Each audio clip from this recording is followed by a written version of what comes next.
And welcome back to part 2 of this week's Dynasty Vipers Vipercast, episode number 119, presented by the Fantasy Points Media Group. And joining us today as we go behind the grind is the one and only Arif Hasan from The Athletic. You want all your Vikings needs, everything possible, and the biggest Derek Carr fanboy that I know, he's got you covered there in the Great Lakes State there. So, but hey, this show here. This is the best part of the show. This is what everyone comes for, to go behind the grind. Let's pull back the curtain on some of our favorite analysts and football media members and players. Hint, hint, wink, wink, coming down the line. We're going to go here. Arif, you ready? Yeah, why not? We're going to kick off this the best way we know how. If you are coming in for the Minnesota Twins here in the bottom of the ninth, you're coming in to close this game out because we know they need a closer. Or you're coming to the WWE, you're coming down the ring in the WWE and you want some pop, the fireworks are going off. What is that song to introduce you to the people? Oh, geez. Okay, man, I've been going through my music lists a lot recently. This week, I think it's probably Inside Out by Eve 6. They just followed me on Twitter. That's huge to me. 11-year-old me is losing his mind. So I'm going to go with an Eve 6 song. The most popular one is Inside Out. I don't think it's their best one, but in terms of like a pump up music, yeah, absolutely. I think Inside Out. Nice. Okay, so we're going to keep this up with the music here real quick. What's that one song on your iPod? Is it iPod still? Do people still listen to iPods? No. MP3 players? No. Whatever that is. See, this is I'm still back in my space here. But what's that one song on your playlist there for music that probably shouldn't be on there that if your friends found out you were listening to, probably get you a little bit of trouble? What's that one? What's that most embarrassing song on there? Yeah. We got a little bit like Taylor Swift in there or what? No, Taylor Swift's not a guilty pleasure. Taylor Swift is just good music. That's come on.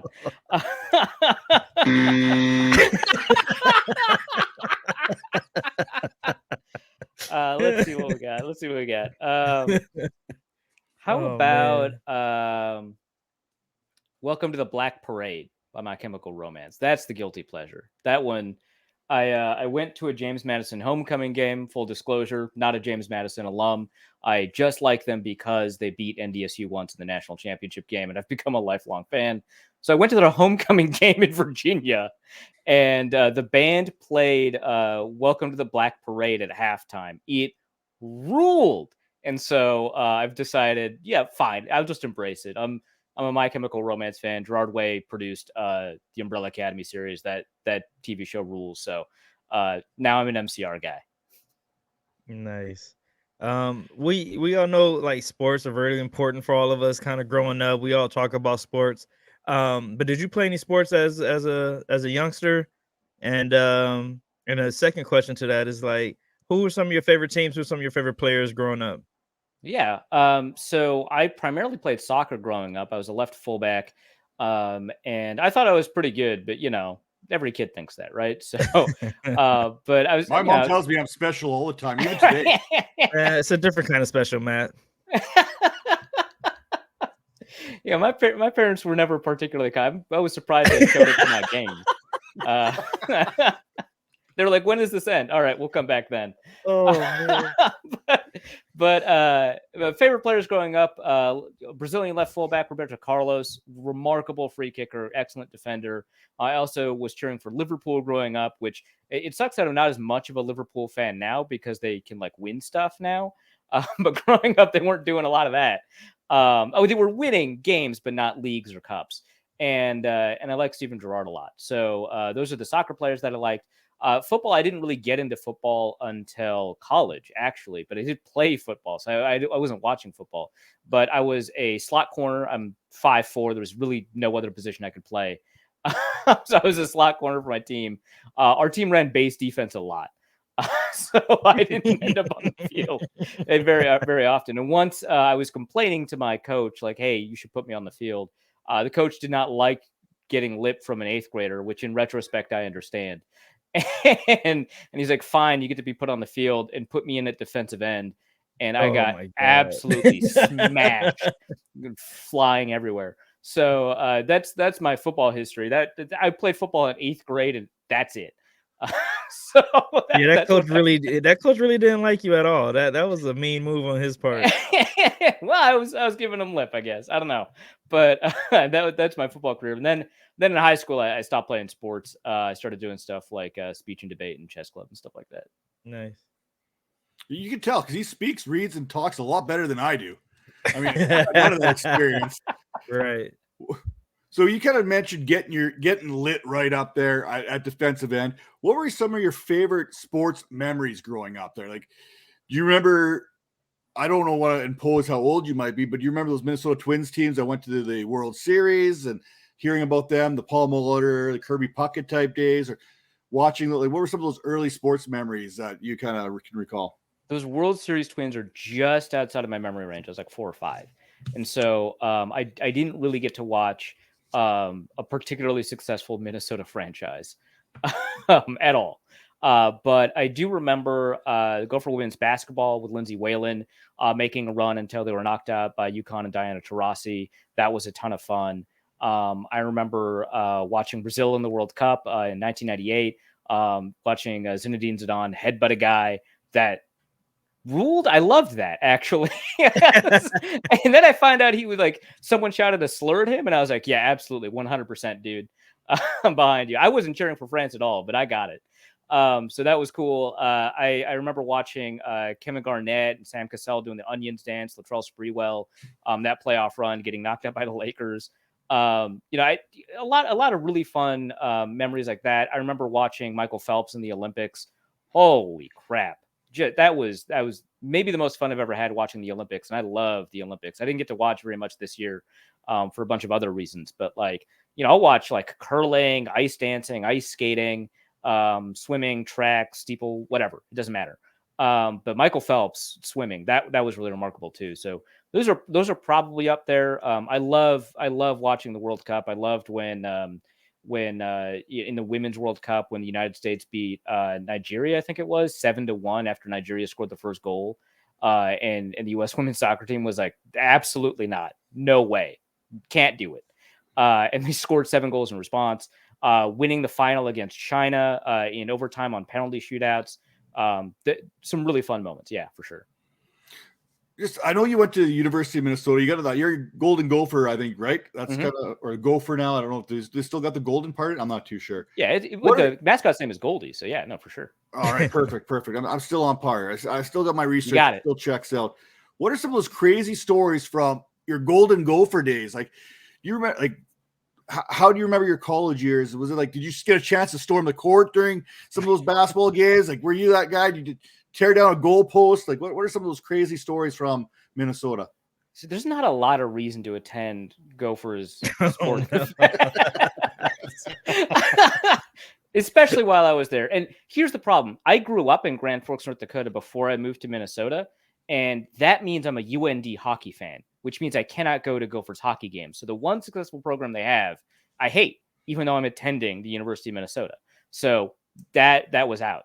But also, I wasn't really able to go to weekend games because every weekend I'm traveling because I'm on the debate team, and so my sports memories are like watching the 19-1 Patriots Super Bowl. Right, like we were coming back from like the Augustana tournament. There's an insane amount of ice. We have to pull. We can't go all the way back to Minnesota, so we have to pull off onto the side of the road. And eventually, we take an exit to check into a random hotel. There are ski lodges in Iowa. That's what I learned from that trip. And we checked into in Iowa hotel. We got the last 2 rooms, us and the debate team from McAllister, which is also in Minnesota.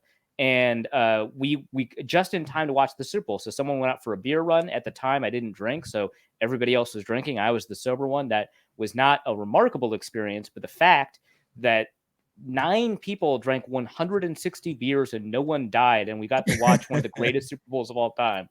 That was an amazing experience and can really only happen in college. I think there's a missed opportunity here. This story would be much better if there's only one room available and you guys had a debate over who got it. Now, that is a missed opportunity for a story right there. Major, what do you got next? Can you talk about a decision other than like not, dying from drinking all those beers that changed the trajectory of your life? Dropping out of college. You are getting some high quality educational television tonight, people. Yes. Hey, that's the most honest answer we ever had. But can you dig a little deeper into Yeah, that? of course. So like I said, I was going to debate tournaments all the time. I didn't have a ton of time for class, and I also, was dealing with some other stuff, and so I wasn't really great at attending classes and stuff like that. And the thing is, when you tell a professor, "Hey, I can't come to class because I'm on the debate team," they like understand. They're like fine with it. They're like, "Oh yeah, he'll figure it out." And then I just like wouldn't go to the rest of the classes either. I was just not doing a great job at my job. But I was really deeply interested in politics. I'd been doing work with a political organization at the time, and they offered me a full-time job. And I was like, well, your start date actually occurs before I graduate. And they were like, yeah, the degree's not important. And I was like, no, I'm out. And so I just dropped out of college. Was that your senior year It was my sixth junior? year of college. Oh, cool. So you didn't really drop out. Like the 6 years, that's... Yeah, well, okay. So the thing is, I switched majors like 5 or 6 times. Same. I never ended up getting the requirements for any of those majors or for a generalized degree. So enough credits, right? You take classes like 6 years, you get enough credits. But not enough to get a general degree, a multidisciplinary, nothing, right? And so I was just like, look, this college thing is not working out for me. I'm going to have to relearn German in order to pass anyway. I'm out. There's nothing here for me. And none of the jobs that I've taken since then have required a degree. And that's really wonderful for me. Obviously, it's not the path that everyone can take, right? It was the best path for me. I did pretty well in that job in politics. I decided to quit that because I was working 80 hours a week for less than minimum wage. Can't do that. And that's when I started my sports writing career. And if I had graduated college with a degree, I would have taken a much more conventional path. And I don't know that I would be doing stuff that I love, which at first it was politics and then it was sports. And I don't think I would love for everybody to be able to make money doing what they love to do. I don't think that that's possible. So I consider it a blessing that I am able to do it. Right. And I think it's, a privilege and it's wonderful. And I was only able to do it because I made some really stupid decisions and it just worked out. You heard it here first, ladies and gents. Drop out of school. Like Hasan and Kanye both dropped out. And look, they're both successful. Like, just drop out of school. Let's go. You heard it here first. I wanted to be a space cowboy, but they didn't really have any courses on that. And all I could hear is when you said you like went to 6 years of college, the only thing that played through my head is Tommy Boy, where he's like, I went to school for 7 years. Yeah, people go to 7 years of school are doctors, and it's not Tommy Boy. I mean, lots of people go to school for 7 years. Yeah, they're called doctors. Hey, great movie. That's kind of what played it through my head there. Yeah, classic. No, I didn't end up with a degree. It was just. Hey, that takes talent in itself, right there, to end up with that. Right? So, it's not that hard, man. Like I'm in the same boat, but go ahead. So we know there's no degree, there's no kind of origin story here about talking about this journey, but you got on with the Athletic here in 2018, I believe it was. You've been there for a few years now. You've obviously seen something. I mean, you've been covering the Vikings for 8 years, so you've seen some things over the last 8 years. Last 3-4 years there with the Athletic. What are some of the biggest changes now compared to when you first started in the media industry? Oh man, there's a lot. So it seems like that there are fewer sports writing jobs available now than there were when I first started. We've seen a bunch of layoffs of sports writers over the years. We've seen, a bunch of local beats die because their newspapers have been bought out and then those newspapers die. And so that's a huge issue. How do you monetize the most monetizable, news industry, and make sure that that's a successful business model for you. And that changes how sports writers write, and that changes how sports writers tweet, and it changes how sports writers think about sports. And so the struggle for me is to maintain relevancy without kind of losing my conscience, I guess, like without losing credibility, right? Without losing what I consider to be important to write about, because, when I write stuff, I want to make sure that I believe what I write and that I'm not just throwing hot takes out there. And also hot takes are incredibly monetizable, and they're incredibly popular, and they can help you build your brand. Right. And that's not new necessarily. I mean, that's been happening for a while, right? Like, Skip Bayless was originally a columnist for the Dallas Morning News and actually wrote some pretty good stuff. And then he kind of rose up the ladder by figuring out kind of what played for him, right? And so, writing a controversial book about Troy Aikman, got him some more money, right? We saw this with Jay Mariotti too. You find, hot takes have always helped you in the sports industry, but they've never been more vital. And that is a problem. And so for me, maintaining my credibility and maintaining my integrity as a sports writer, making sure that when I do throw out a hot take, I believe it, right? That has been kind of a difficult battle. I'm really lucky to be at The Athletic. That kind of encourages that environment where you get deep dives, where readers, you don't get paid for click, right? Readers subscribe. And the thing is, at the end of every story, at least one reader is going to think, is that worth $1 a month? Is that worth $12 a month? And so I can't just write nothing, right? And so I can't just put out a hot take. I can't. So I'm really lucky that I'm at a place that disincentivizes that behavior, and it's still a successful business model. But that is the challenge, right? You have to get big. You have to find a following somewhere, whether it's on TikTok or Twitter or Instagram or whatever, right? And in order to do that, your incentives run opposite the direction of informing the people that follow you. So that's the most difficult thing. And I think that's one of the biggest changes that we've had, because it is a hyper competitive industry. So is it safe to say that Governor Mark Dayton did not appreciate your hot takes there when you're working in politics? And further that there a little bit. See, I'm educated. I got Look at that. Look at that. Nailed it. Not bad for Canadian. I definitely understand my Southern Canadian brothers and sisters there in Minnesota. They're honorary Canadians down there in Minnesota, North Dakota, and all that fun stuff. Now, at what point did you realize that, you know what, I want to make covering sports a career? I want to really push for that. Yeah, I mean, that was tough. It's weird, right? Because you know that you're making an impact on the world when you work in politics and you're successful, right? Like, I worked on a campaign to kick Michelle Bachmann out of Congress. And though we didn't win that fight, she committed to resigning right afterwards because she knew she was going to lose to our candidate the next time that she ran. And I felt very good about that. I lobbied, A.B. Klobuchar and Al Franken for environmental reforms. And sometimes that lobbying worked out. I did stuff that I consider to be very important. And so moving on from that was really, really tough. But also I knew that I could not continue at the pace I was doing. So if I wanted to do good in the world, it wouldn't have mattered anyway, because I would have burned out. And I actually had no idea what I was going to do. I was blogging about sports on the side. And primarily I was kind of annoyed at kind of the stuff I was hearing, not because it was good or bad or anything like that, but because nobody was doing any work to demonstrate that their claims were true, essentially, right? Like, this is back like 2011. A lot of people are talking about Cam Newton. A bunch of people were dissing him. A bunch of people were propping him up. And I couldn't tell, fact from fiction. I wasn't, well informed enough about sports, but I heard one thing that really bothered me, that Cam Newton was a winner. That's undeniably true, right? He's never lost a game from middle school all the way up to college, right? His first loss in like 20 years was in the NFL, right? So he's definitely a winner. But how does that translate? And so I remember hearing that and thinking, I don't know if Cam Newton's going to be a good quarterback or a bad quarterback, but if he's a good quarterback, it's not going to be because he won a lot in college. And so, one of the pieces that I wrote was evaluating college national championship quarterbacks and how they did in the NFL. And at the time, it's gotten a bit better for them since then. But at the time, only one of them had made the playoffs, and it was Greg McElroy. Like, that doesn't even count. And so, I wrote about that, and I just continued writing about stuff that like really bothered me about sports analysis. And then somebody at the Daily Norseman, where I was writing these fan posts, was like, "Hey, this is actually pretty good stuff. We'll put you on the front page," which wasn't a paid position at the time, but made me think, I might have something here. I don't know. So I applied to the Bleacher Report. Back then, you could apply and you could write about a specific team. And I wrote about the Minnesota Vikings. I performed really well there. And I was still working in politics at the time, but I was producing 1 or 2 articles a week. Remember, I'm doing 80 hours a week in politics, and then I'm coming home and I'm writing some random article about like Christian Ponder, right? And so I end up writing a piece, and I ended up doing pretty well at the Bleacher Report. I'm like, hey, this might be a thing, right? And so I ended up earning a little bit of money from the Bleacher Report. I quit my job in politics. I started earning some money on the side as like a debate coach and as a political consultant, which is not a full-time job, and so I could control my time.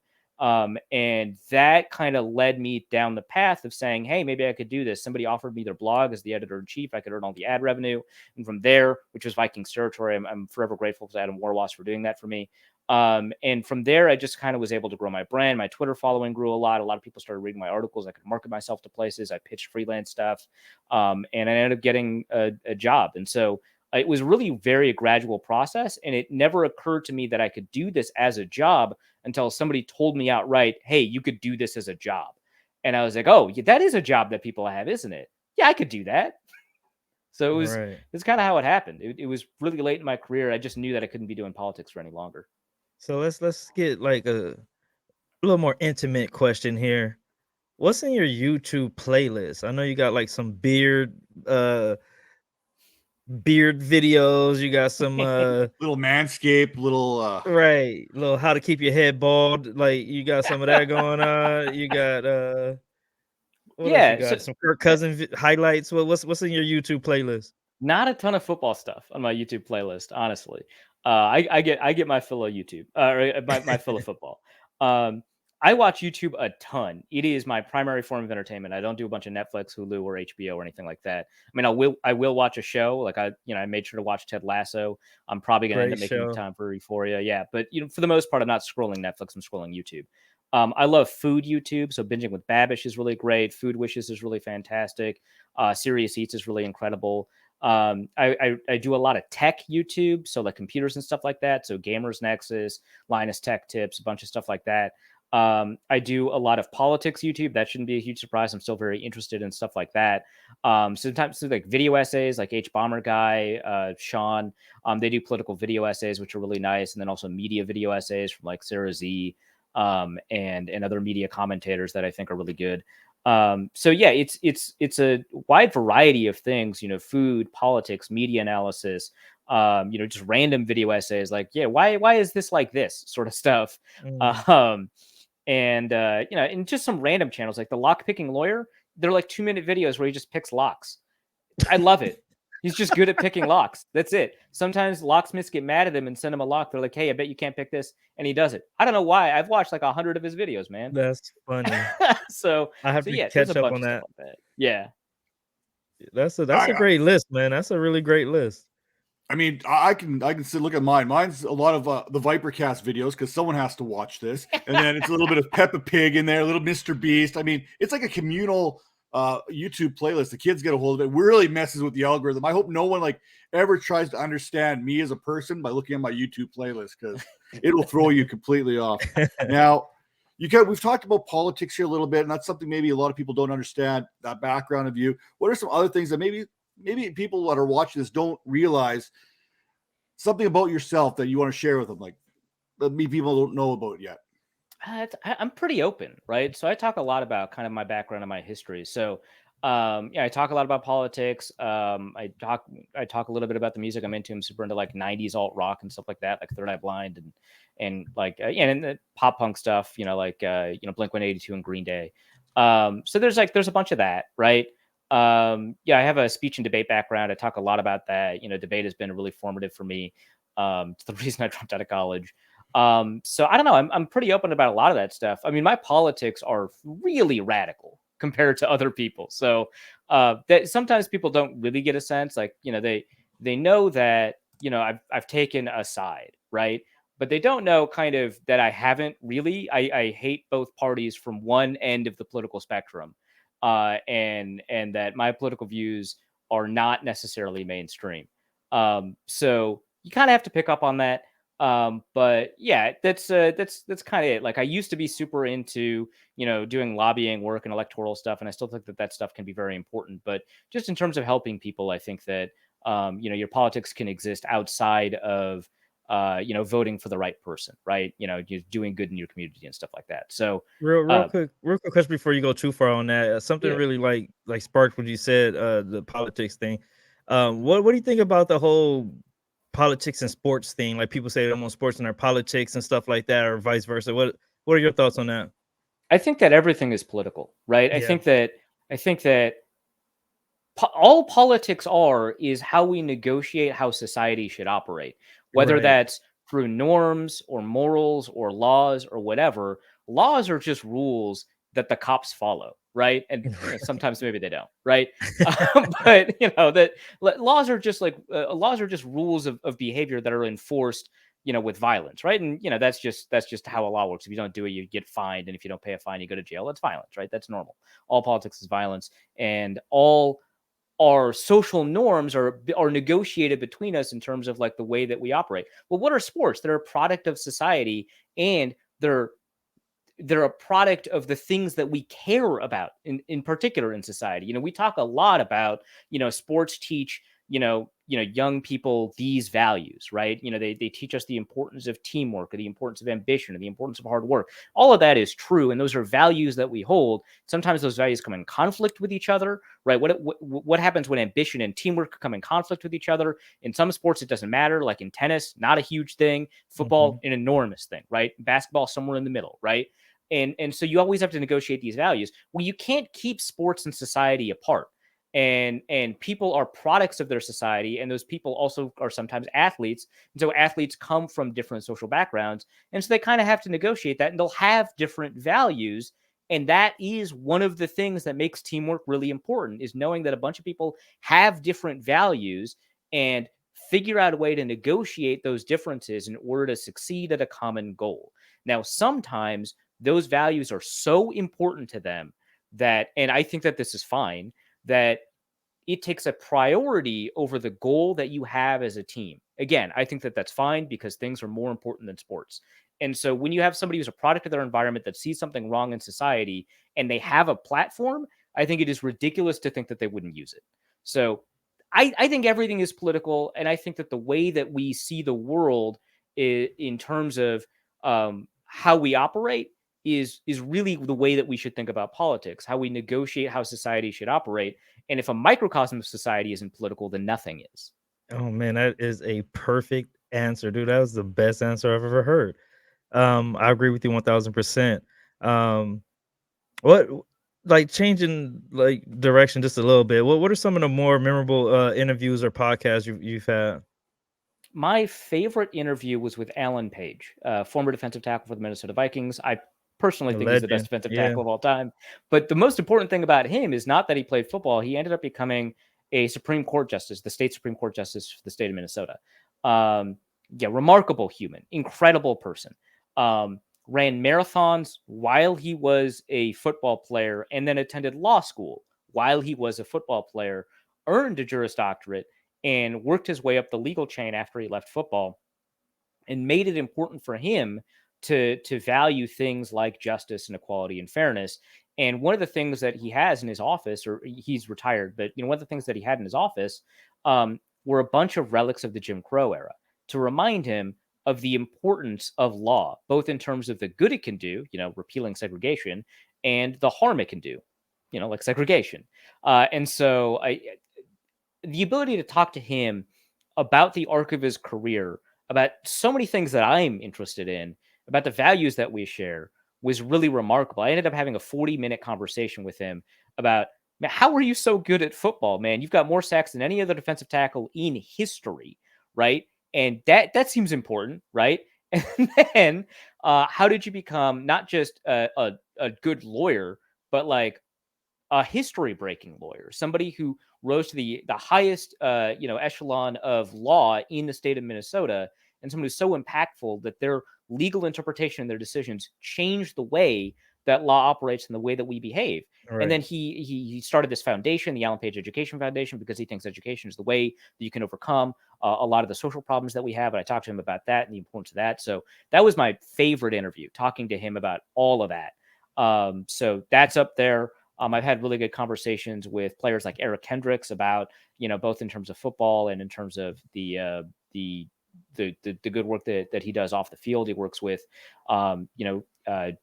people who are coming out of juvenile detention, that there's not a ton of resources for those kids. And so making sure that they don't find themselves back in the prison of pipeline. So, stuff like that, talking to football players about the stuff that matters to them. And sometimes that's football. Talking to Jared Allen about football is some of the best stuff you could ever do. That is fun as hell.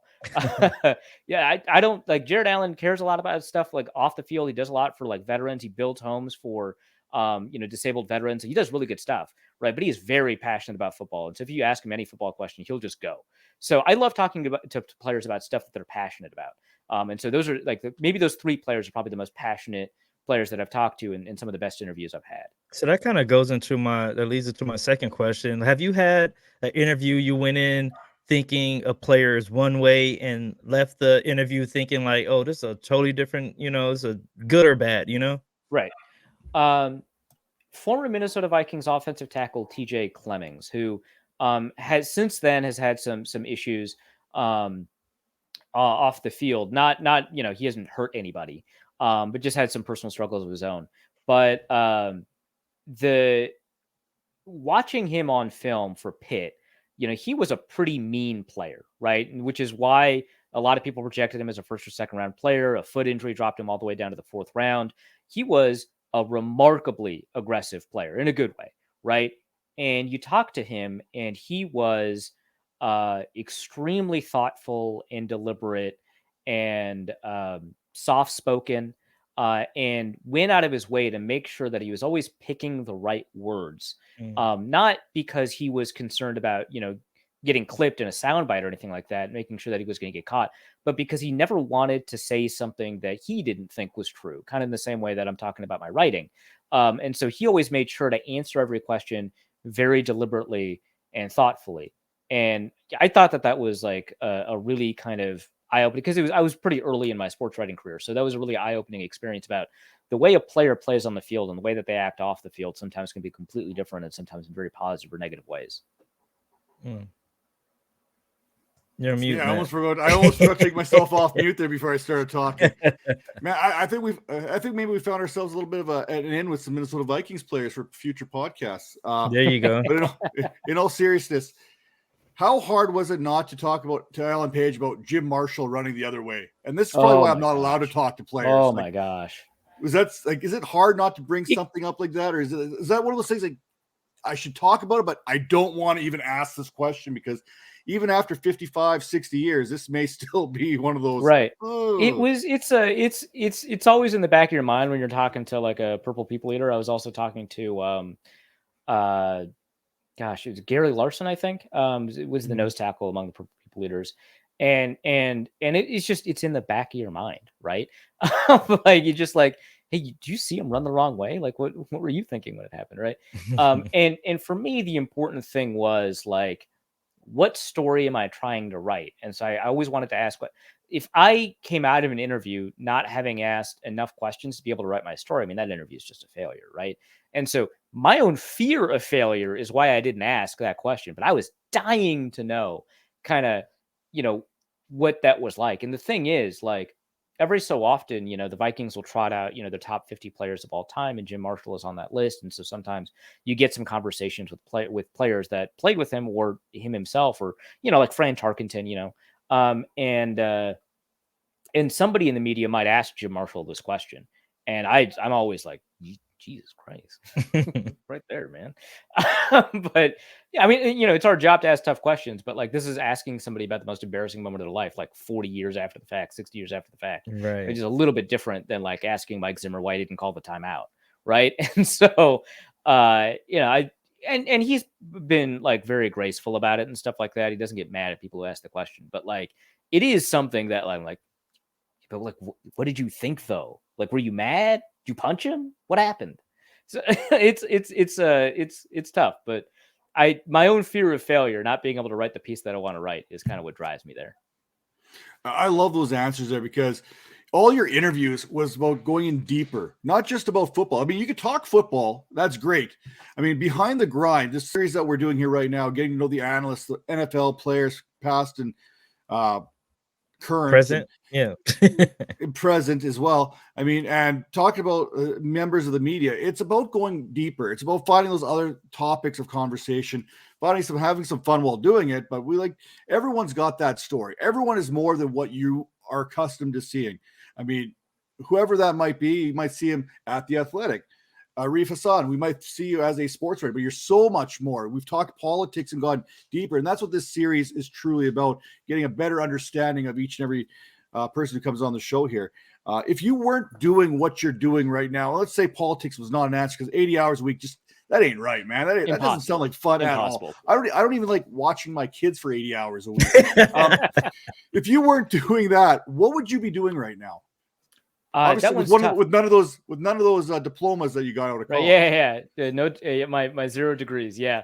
Well, I guess I could always, see if Starbucks will have me. No, but yeah, we're talking about coffee. I mean, I've got like this 200 milligram caffeine energy drink, right? You've Yeah. got your coffee, so I could always do that. But I've thought about it, not because I want to leave the industry, but I'm always like concerned, like, hey, there's a lot of layoffs happening. What if I'm next? What do I do?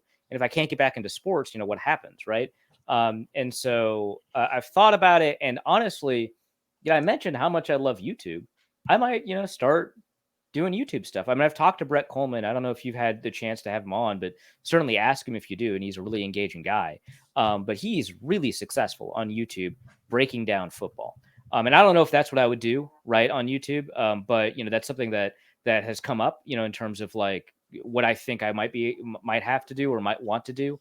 If I have to leave writing for whatever reason, is create YouTube videos. I'm a very basic video editor, but I do know how to edit videos. I do know how to.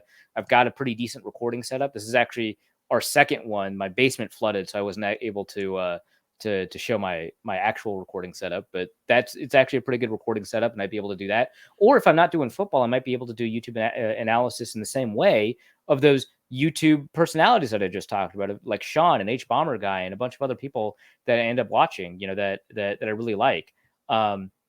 So I would see if I can kind of bring all these things together. Like one interesting thing, like a really good a YouTube video essayist, FD Signifier, has done a couple of media analysis things on sports and race and politics in movies, right? Which is actually, there's a huge number of like movies that you can break that down with. And his videos are really good. So I could find ways to mix all my interests in what I think are, or I hope are really engaging things, and kind of bring back in, stuff that I really like media analysis and politics, and still talk about sports in an engaging way. So I think I would still remain a content creator, and YouTube never asks you for your degree. So that helps.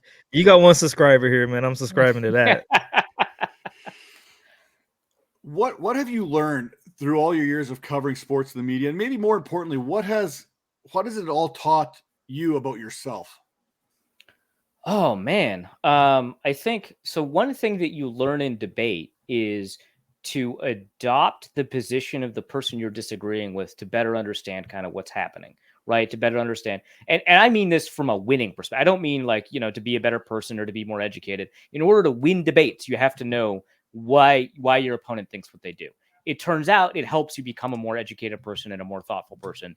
That is a side effect, right?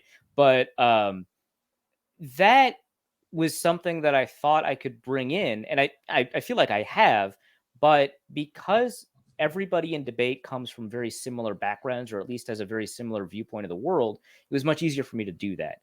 And with a more diverse crowd in terms of the backgrounds that they provide, it was more difficult for me to understand the experiences a lot of people had coming in growing up, and not just things like race and social class, but like literally the music that they listen to, I just wouldn't have listened to, right? And so if they make a reference to a piece of music, I'm just like, yeah, I don't listen to country, man. I have no idea what the hell you're talking about, right? And so the ability to kind of empathize and adopt where people are coming from, even if it has nothing to do with the story you're writing, nothing at all, right? You have to understand why they say the things that they say, and make sure that you understand the context of what they're trying to get at when they're talking to you. Because in some contexts, something that they say could be very explosive, and you could tweet out that clip of what they said and have it go viral and cast them in a bad light in a way that they did not intend, because they said it in a way that most people would understand to take it one way.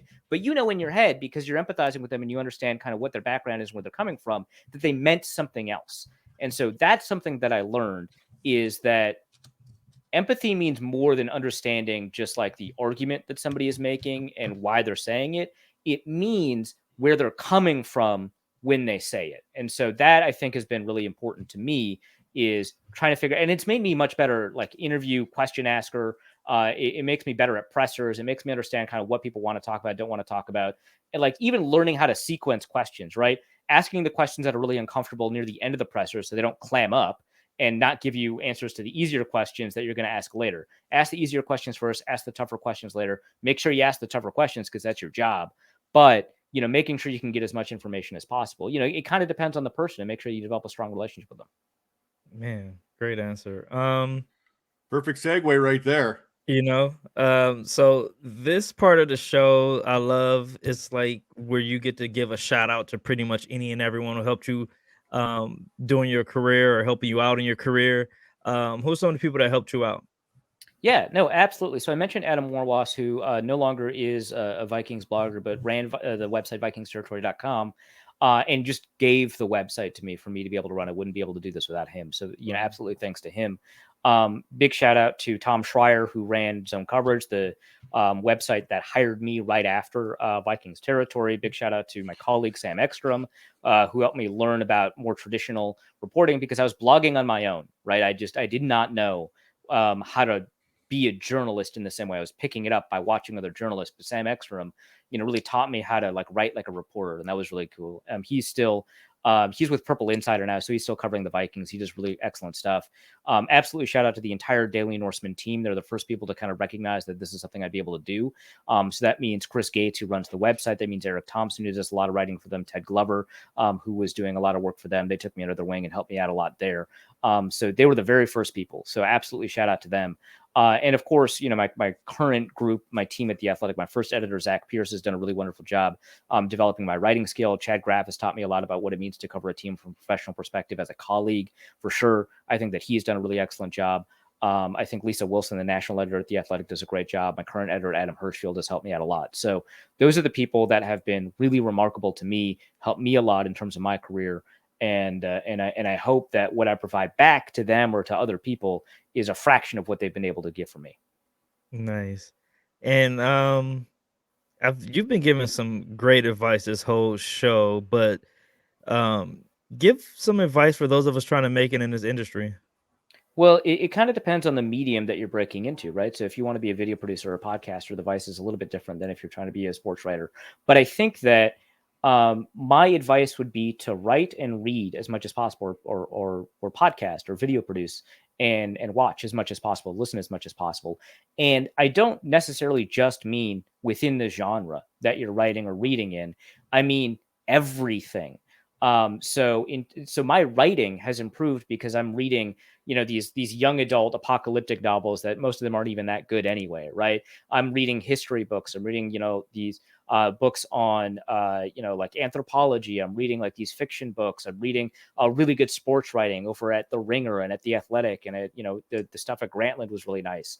I'm reading like these football deep dives, the stuff like The Art of Smart Football by Chris Brown. But I'm also making sure that I'm like watching movies and TV shows and having fun, and also knowing what people are talking about, right? And having kind of a cultural background to be able to kind of do my job, consuming as much as I can, not to be a media consumer, but to learn what makes people tick. I've become a better writer because I watch media analysis videos on how stories are written, how character arcs are done, and how they're set up and payoff. So I would say, consume as much of the media that you're in, the environment that you're in, as possible, but that doesn't mean within the genre. If you're going to be a podcaster, I think listening to really great podcasts like 99% Invisible with Roman Mars, I think that that's going to be a great podcast to learn from.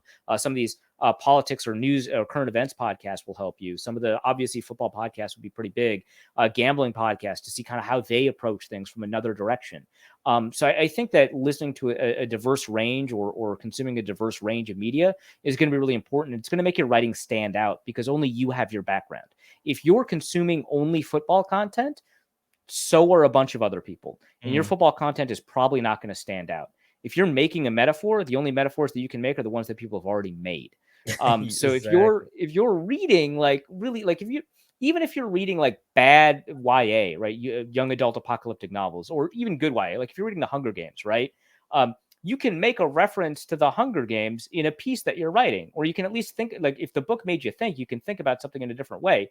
But if you're only reading about football from a bunch of people who've only read about football and your analogies are about baseball, like, that's boring. Stop.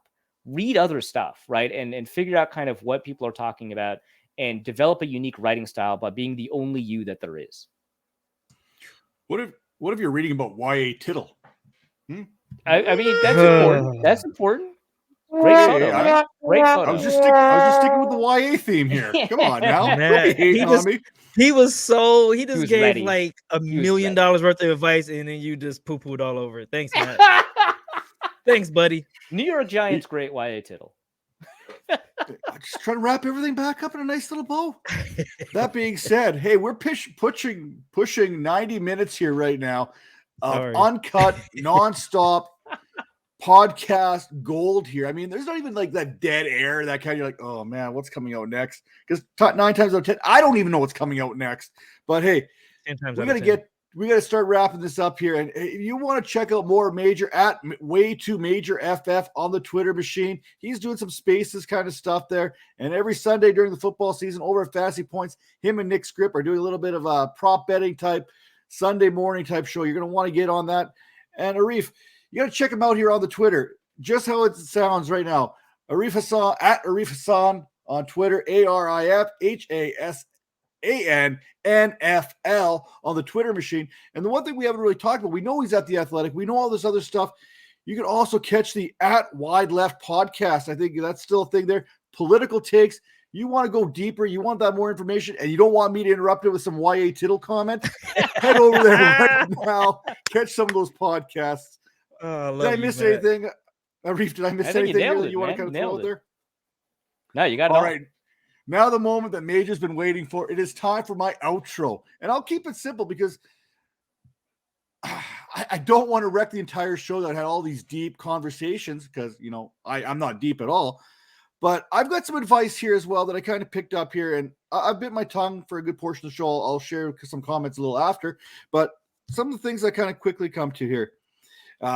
You talk about your debate history. I've got a bit of a debate history myself, and I've learned a thing or two. The first thing I've learned is never argue with an idiot because they will bring you down to their level and then beat you with experience. I know because I am undefeated.